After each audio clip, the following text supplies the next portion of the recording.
Director Wray, it is often the case that it's in a community's worst moment or toughest day that they interact with the FBI. That was certainly the case for my community in Pensacola following the terrorist attack at NAS Pensacola. And I wanted to begin by thanking the FBI and the very talented professionals who brought comfort and competence and a very thorough investigation to that fact pattern.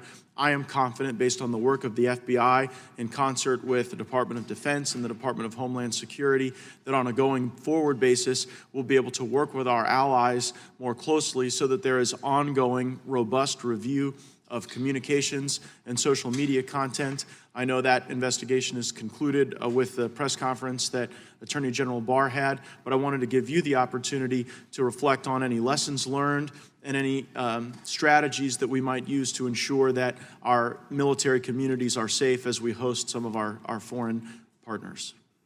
Thank you, Congressman. Thank you for the question, and thank you also for the kind words about our folks who worked very hard on that investigation, also with their military partners, especially NCIS, among others.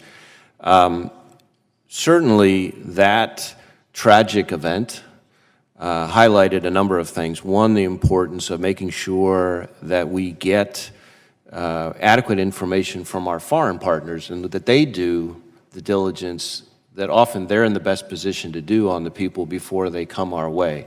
And I think the Kingdom has indicated an interest in being more engaged on that, and I think that's a healthy and positive sign. Another different lesson learned, though, from that investigation, which ties into a topic that's come up a few times already here this morning, and as the Attorney General commented, I think, very forcefully on, one of the things that the shooter in Pensacola did in the heat of the moment,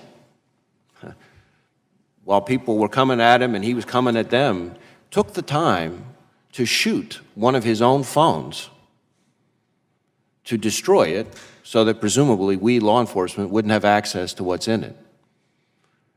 Now, remarkably, the men and women of the FBI in our OTD, our Office of Technology Division, were able to reconstruct that phone as an engineering matter so that we could have access to it from a technical perspective.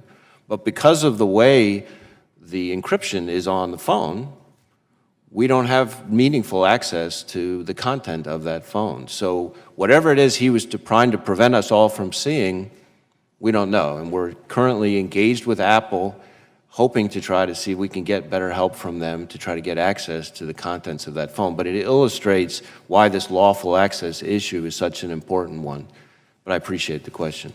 And given the fact that recently Al-Qaeda Yemen has taken responsibility for the terrorist attack in my community, it would seem to elevate our need to have access to those communication devices and tools.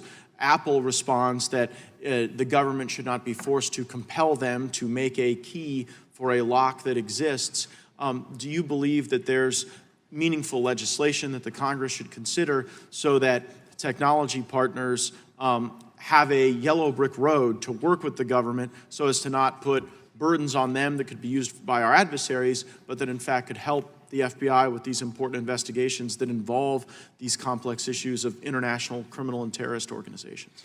Well, whether it's done by legislation or done by the companies doing it voluntarily, I think we have to find a solution. This problem is real. It's now, I hear about it from law enforcement from every state in the country all the time. It affects every threat we're contending with. We believe strongly in encryption, as I said to the chairman earlier, but we also believe that law enforcement has to have lawful access to the content of where the information is, or we're not going to be able to protect people. There are some countries that have already passed legislation of the sort that you're referring to, Australia, for example. But one way or another, we've got to figure out a way to solve this problem, or we're all going to wake up one day and realize that law enforcement, the hardworking men and women of law enforcement in Pensacola and everywhere else, are blind. If you were a criminal and you had a choice between doing all of your information and communications in a device that was utterly beyond reach of law enforcement and doing it in one where law enforcement with a warrant could have access, which one would you pick? Of course you'd pick the first one. And I think these are decisions that should be made by the American people through their elected representatives, not through one company making a business decision on behalf of all of us. Well, I hope as we unpack these difficult and complex questions that the FBI will work with my office, because my community is deeply vested in these questions now, because we've seen the impact, and now as we see the involvement of international terrorist organizations claiming credit, we're even more interested to ensure that those who are killing and maiming my constituents are held accountable. I thank the chair, and I yield back.